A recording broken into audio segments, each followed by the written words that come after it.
we do have our first caller holding on the line right now. We have W.G. Williams from Madison. Thanks for calling. And if you would, just go ahead and ask your question now, please. Oh, yes, sir.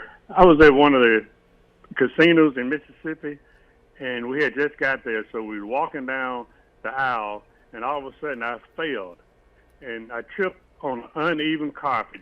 They even walked around and found the big dent in the carpet. And so we reported the accident. They said they have it on film, and they sent me a letter saying, we're not taking any responsibility, but we will offer you $1,500.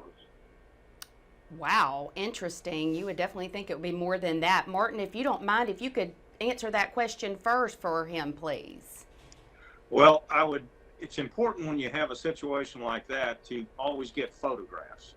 I know that's not foremost on people's mind if they've fallen, but we need to get photographs so we can take a look at it and see whether or not we think it would pass muster as a dangerous condition. And it may be that it does. And if it does, if it's a dangerous condition, then it certainly would be likely that they would have liability because it would have been there for a good period of time, so that they would have notice of it. If they don't have actual, they would have constructive. But sometimes it's not dangerous. I've seen people who trip on mats, for instance, there's nothing wrong with them. They just tripped on them. That's not going to create a situation of liability. In this case, I would like to look at the photographs and the context in which all of it happened. What was the lighting like? Where were the areas that you had to walk through past this area? And all of those things to do an analysis. So that would be my view. Great points, and obviously proof is very important whenever you are injured, and something that we will talk about probably more in the show tonight. Harry, if you don't mind, if you could just add anything else to that, please. Yeah, Martin makes a good point, so we've had a lot of cases where someone's in a parking lot, or they're in they fall in a crack in the pavement or a curb.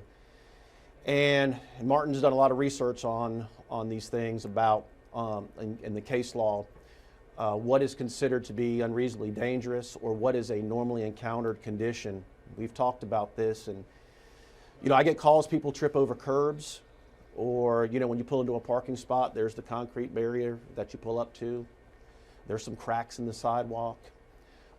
Mississippi law says that those are normally encountered conditions. They're to be expected.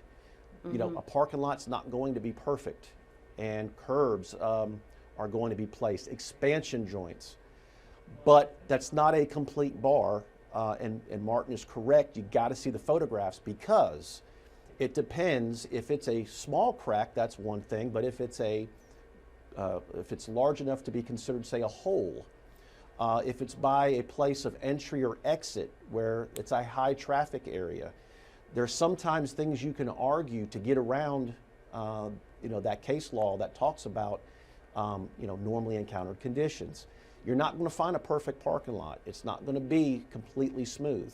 I had a case with an expansion joint years ago, and the case law was very clear. But when I had photographs and hired an expert to go look at it, it was determined that it wasn't just a normal expansion joint. It's an expansion joint that had worn away, that eroded, and we had the expert measure it and had the photographs and so forth. So we were able to get it out of what would normally be a non-dangerous condition. So you have to have, Martin's right, you have to have evidence, you have to have something that's going to document that it's not your normal condition.